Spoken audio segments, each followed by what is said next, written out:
नमस्कार, news for nation देख रहे हैं आप और मैं हूं सानिया आपके साथ। आरजेडी के पहले संभावित लिस्ट जो है वो जारी कर दी गई है, वो सूची जारी कर दी गई है, लेकिन जिस बात का डर था वही हुआ। आपने अक्सर सुना होगा कि आरजेडी में तेजस्वी यादव और लालू यादव अक्सर कहते रहते थे कि आरजेडी जो है वो ए टू जेड की पार्टी है।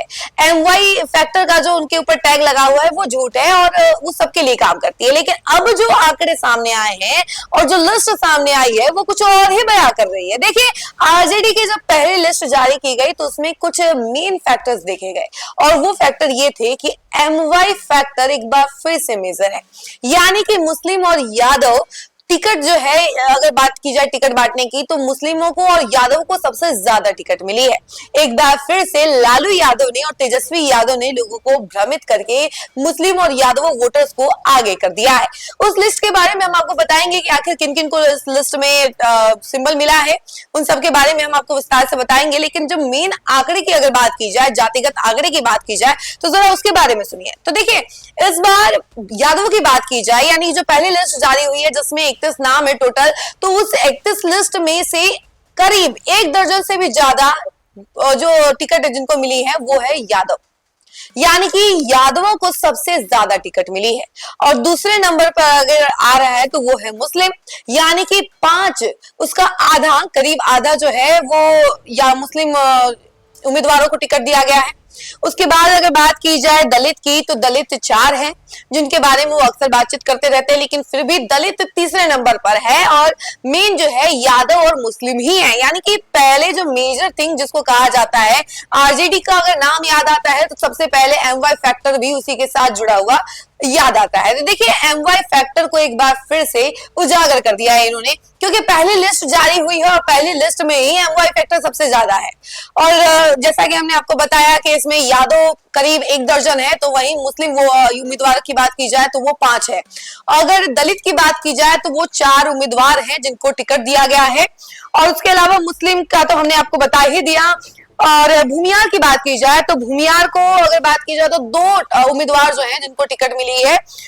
उसके अलावा ब्राह्मण, यानी कि सिर्फ एक ही ब्राह्मण को टिकट मिला है, और जो कि पहले भी मिला था और अभी मिला है। कहा जाता है कि लालू यादव के वे दोस्त है शिवानंद तिवारी, जिनको आप जानते ही होंगे।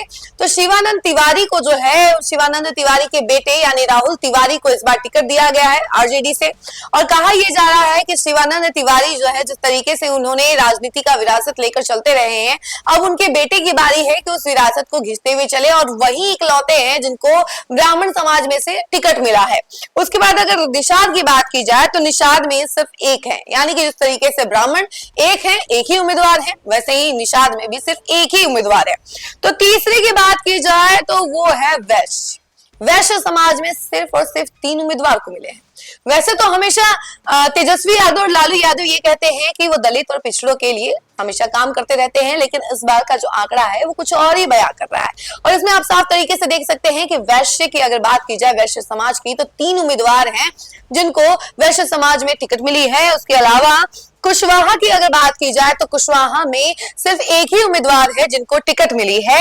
और उसके अलावा अगर बाकी उम्मीदवारों की बात की जाए तो वो संभावित सूची में हम आपको बताएंगे विस्तार से कि आखिर किन किन उम्मीदवारों को टिकट दिया गया है पहली सूची में। इसके अलावा अगर नाम की बात की जाए तो देखिए, तेजस्वी यादव जो है वो राघोपुर से चुनाव लड़ेंगे, बख्तियारपुर से अनिरुद्ध यादव चुनाव लड़ेंगे, मसौड़ी से रेखा पासवान चुनाव लड़ेंगी, परवत्ता से डॉक्टर संजीव कुमार चुनाव लड़ेंगे, उजियारपुर से आलोक कुमार मेहता चुनाव लड़ेंगे, और मोरवा से रणविजय साहू चुनाव लड़ेंगे, समस्तीपुर से अख्तरुल इस्लाम शाहीन चुनाव लड़ेंगे, और महुआ की अगर बात की जाए मुकेश रोशन, जहां से ये भी कहा जा रहा है कि तेज प्रताप यादव जो है वो नामांकन पर्चा भरेंगे। लेकिन आज ही वो नामांकन पर्चा भरने वाले थे, लेकिन उसको पोस्टपोन कर दिया गया है। और तेज प्रताप यादव जो है उन्होंने अपना नामांकन पर्चा जो है भरने का ऐलान तो किया हुआ है, लेकिन वो आज नहीं भरने वाले हैं।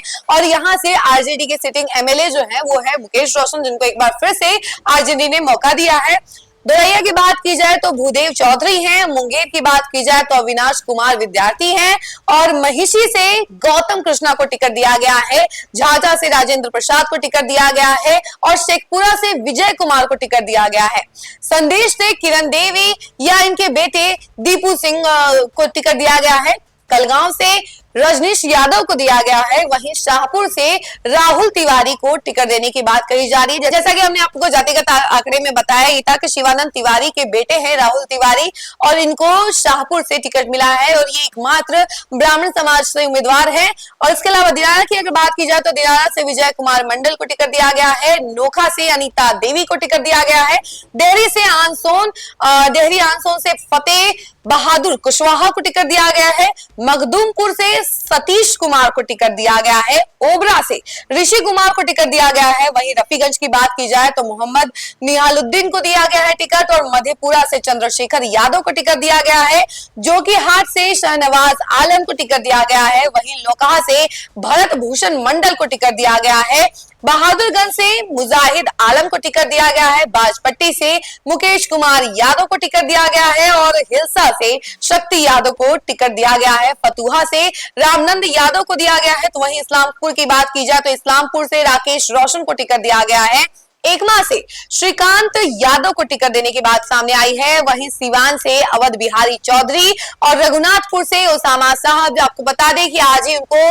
पार्टी से सिंबल भी दिया गया है, लालू यादव ने उनको पार्टी का सिंबल दिया है और उन्होंने चुनाव लड़ने का भी ऐलान कर दिया है। अब जल्द ही वो तैयारियों में जुट जाएंगे। उसके अलावा अगर बात की जाए काटी की तो काटी से इसराइल मंसूरी को टिकट दिया गया है, दरभंगा ग्रामीण की अगर बात की जाए तो ललित यादव, नरकटिया से डॉक्टर शमीम अहमद और बोधगया से कुमार सर्वजीत, इमामगंज से उदय नारायण चौधरी या इनके बेटे को मिल सकती है टिकट और हायाघाट से भोला यादव। मोहिउद्दीन नगर की बात की जाए तो यहाँ से एजिया यादव को मिली है। उसके बाद पातेपुर से प्रेमा चौधरी और मढ़ौरा से संगीता और सोनपुर से रामानुज, परसा से छोटे लाल राय, गरखा से सुरेंद्र राम और अमनौर से सुनील राय। यानी कि ये संभावित सूची जो है आरजेडी ने जारी की है, जिसमें तमाम आरजेडी के नेता जो है शामिल हैं और देखिए इन सभी को टिकट दी गई है, जिसमें कई सारे अहम नाम हैं। जैसा कि हमने आपको स्टार्टिंग में ही बताया कि शहाबुद्दीन के बेटे को भी मिली है टिकट। इसके अलावा शिवानंद तिवारी जो कि एकमात्र ब्राह्मण समाज से उम्मीदवार हैं, उनकी बेटे को टिकट मिली है। तो देखिए ऐसे करके कई सारे जो नेता हैं जो कि पहले भी उनको टिकट मिल चुकी है और अभी जो है उनके बेटे विरासत लेकर चल रहे हैं आगे, तो ऐसे टिकट भी मिले हैं। पहले लिस्ट में वो साफ तरीके से देखा जा सकता है। और आरजेडी की अगर बात की जाए तो इसमें साफ नजर आ रहा है कि एमवाई फैक्टर सबसे मेजर रोल प्ले कर रहा है, यानी कि इस बार भी एमवाई फैक्टर पर ही पूरा लिस्ट जारी कर दिया गया है। अब देखने वाली बात यह है कि दूसरे लिस्ट में क्या फिर से एमवाई फैक्टर ही मेजर होता है, यानी कि यादव सबसे ज्यादा और मुस्लिम दूसरे नंबर पर आएगा, उसके बाद बाकी सारे समाज आएंगे। तो ये सबसे मेजर रोल प्ले करता है और सबसे अहम मुद्दा भी है, क्योंकि तेजस्वी यादव और लालू यादव अक्सर ये कहते हुए रहते हैं कि आरजेडी जो है वो ए टू जेड की पार्टी है और इसमें सभी के लिए काम होता है, ना कि सिर्फ मुस्लिम और यादवों के लिए। लेकिन जो टैग उनको मिला है वो कहीं ना कहीं सत्य साबित हो रहा है, क्योंकि पहली लिस्ट जब जारी हुई तो उसमें साफ तरीके से देखा जा सकता है कि यादव उम्मीदवार जो हैं वो करीब 1 दर्जन से भी ज्यादा हैं और मुस्लिम उम्मीदवार जो हैं वो आधा दर्जन है। उसके बाद बाकी सारे समाज के उम्मीदवार आते हैं। तो इस लिस्ट में फिलहाल के लिए तो इतना ही। देखिए आगे आने वाले लिस्ट में क्या निकलकर सामने आता है वो हम आप तक पहुंचाते रहेंगे। तब तक के लिए बने रहे हमारे साथ और देखते रहिए न्यूज़ 4 नेशन। धन्यवाद। सूरज की पहली किरण के साथ जाग उठा बिहार, हर मत बने नई उम्मीद, हर कदम जिम्मेदारी। न्यूज़ 4 नेशन की अपील 6 और 11 नवंबर को घर से निकलें, वोट करें और अपने भाग्य विधाता खुद बनें।